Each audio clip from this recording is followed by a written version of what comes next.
According to the police report, both bodies were recovered, though the young woman was dead at the scene.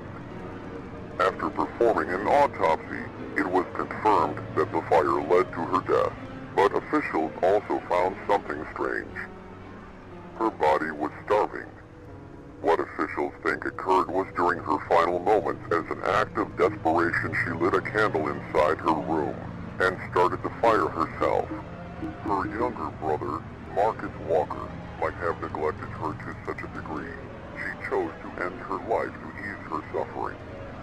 Emotions ranging from jealousy, hatred, enviousness, and frustration might have drove him to neglect her, despite her cries for help.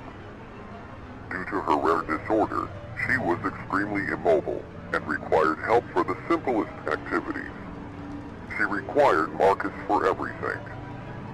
Marcus might have held animosity towards her, as for almost his whole life, everyone had paid their attention to her. Perhaps Marcus wanted her to feel isolated and alone, an emotion he was very familiar with. He wanted vengeance for a crime she didn't commit. Marcus's body was mostly unharmed, though he was not conscious at the scene.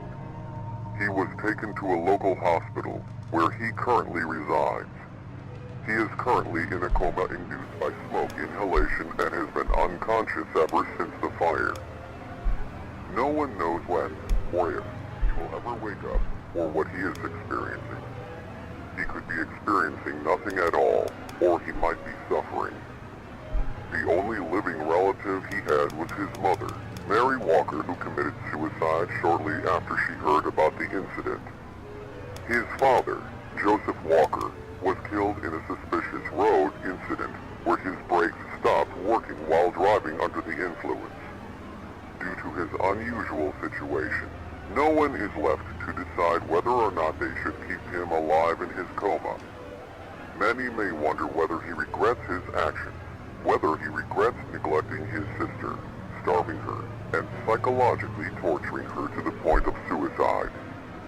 Others speculate that years of domestic abuse by his father Joseph, along with neglect from his family, left him psychologically scarred.